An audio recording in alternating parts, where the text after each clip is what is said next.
വീണ്ടും തൃശ്ശൂരിലേക്ക് ചെണ്ടയുടെ രൗദ്രതാളത്തിനൊപ്പം മരമണിയും കുടവയറും കുലുക്കി തൃശ്ശൂർ നഗരം കീഴടക്കി പുലിക്കൂട്ടങ്ങൾ. വൈകുന്നേരം 4:30 വെളിയന്നൂർ പുലികളി സംഘത്തിന് മന്ത്രിമാരും ജനപ്രതിനിധികളും ചേർന്ന് ഫ്ളാഗ് ഓഫ് നൽകിയതോടെയാണ് പുലികളിക്ക് ഔദ്യോഗിക തുടക്കമായത്. തൃശ്ശൂർ പൂരത്തിനു ശേഷം പുലികളിക്കായി കാത്തിരുന്ന തൃശ്ശൂരുകാരുടെ ഇടയിലേക്ക് പുലിക്കൂട്ടങ്ങൾ 4:30 ചുവടുവെച്ച് വടക്കനാഥ ക്ഷേത്രത്തിന്റെ പ്രദക്ഷിണ വഴികളിലേക്കെത്തി. പുലിത്താളത്തിനൊപ്പം അരമണി കിലുക്കി കുടവയർ കുലുക്കിയെത്തിയ പുലിക്കൂട്ടങ്ങളെ കണ്ട് പ്രദക്ഷിണ വഴികളിൽ നിറഞ്ഞുനിന്ന ജനസഞ്ചയം ആർപ്പുവിളികളുടെ ഓരോ സംഘങ്ങളെയും വരവേറ്റു.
വെളിയന്നൂർ ദേശം സംഘത്തിന് ഔദ്യോഗിക ഫ്ളാഗ് ഓഫ് നൽകിയതോടെ ആദ്യം നടുവിലാൽ ജംഗ്ഷനിലെത്തി ഗണപതിക്ക് കേരമുടച്ചത് ശങ്കരൻകുളങ്ങര ദേശമാണ്.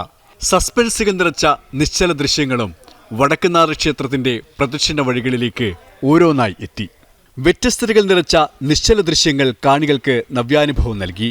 പുരാണവും ചരിത്രവും പ്രളയവും മയക്കുമരുന്നിന്റെ ദൂഷ്യവശങ്ങൾ സൂചിപ്പിക്കുന്ന നിശ്ചല ദൃശ്യങ്ങളുമടക്കം ഓരോ പുലികളി സംഘങ്ങളും കളത്തിലിറക്കി. ഓണാഘോഷത്തിന് സമാപനം കുറിച്ചുകൊണ്ട് നടന്ന പുലികളിലേക്ക് ഒഴുകിയെത്തിയത് നാടിന് നാനാഭാഗങ്ങളിൽ നിന്നുള്ള ലക്ഷക്കണക്കിന് ജനങ്ങളാണ്. തൃശ്ശൂർ പൂരത്തിന് സമാനമായി വീറും വാശിയോടെയും നടന്ന പുലികളിക്കും സമാപനമായി. അടുത്ത വർഷം കൂടുതൽ പുതുമകളോടെ എത്തുമെന്ന ആത്മവിശ്വാസം പ്രകടിപ്പിച്ചാണ് ഓരോ പുലികളി സംഘങ്ങളും വടക്കനാഥ ക്ഷേത്രത്തിന്റെ പ്രദക്ഷിണ വഴികളിൽ നിന്നും പുലിമടകളിലേക്ക് മടങ്ങിയത്. ജനം, തൃശ്ശൂർ.